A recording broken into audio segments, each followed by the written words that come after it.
Now that we've spent so much time working on derivatives, learning how to take derivatives, interpreting derivatives, now it's time to take a look at antiderivatives and how they tie into the idea of indefinite integration. Now, the learning objectives here is number one, we want to write a general solution of a differential equation, so we need to define what a differential equation is.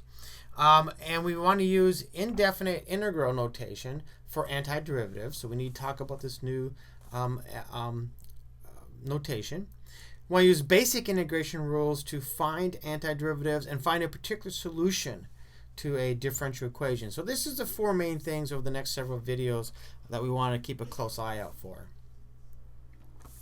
First of all, let's talk about the idea of what an antiderivative is. So let's let f of x equals 2x to the fifth. If I said find the first derivative, you say, oh, that's easy, the power rule, it's 10x to the fourth. Done.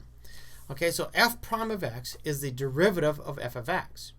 That means that f of x is the antiderivative. This should be of, not if. The antiderivative of f prime of x.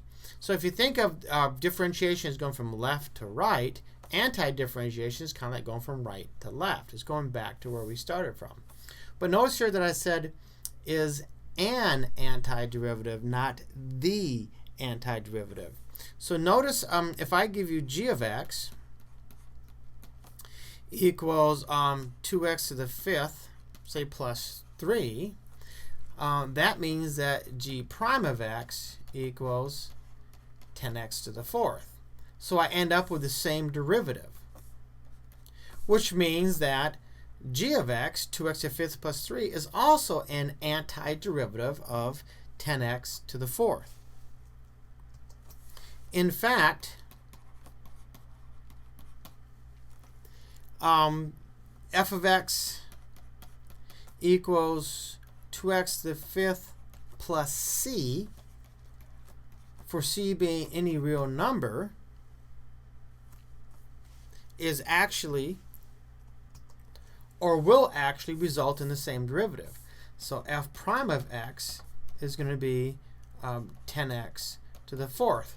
So the antiderivative is actually an infinite family of curves.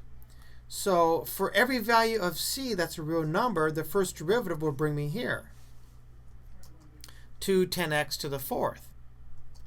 So each member of the family of antiderivatives will actually be identified by this value of c. So let's just write a couple things down here. Let's just say that so the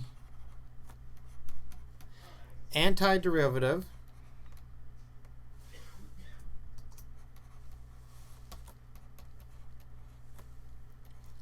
of f prime of x is actually an infinite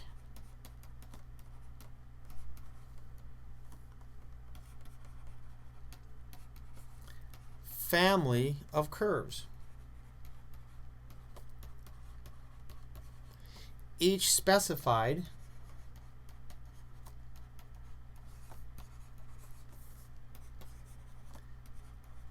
by the value of c. Now this constant c is actually called the constant of integration.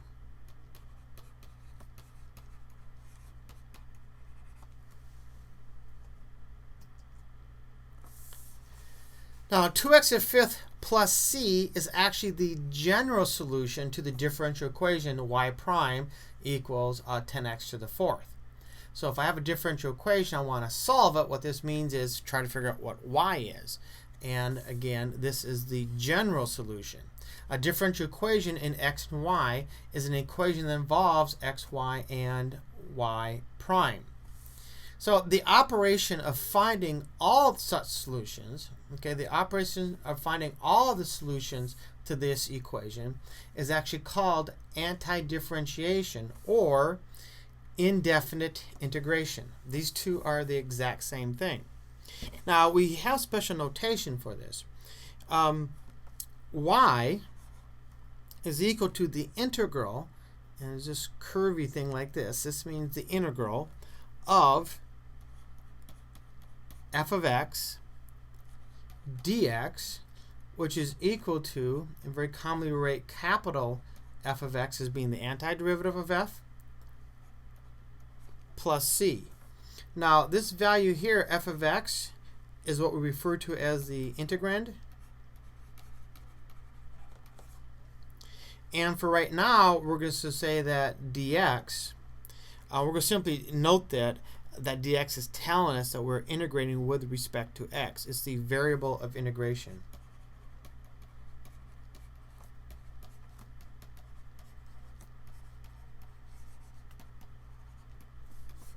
In this case, we're saying we're taking an antiderivative with respect to x.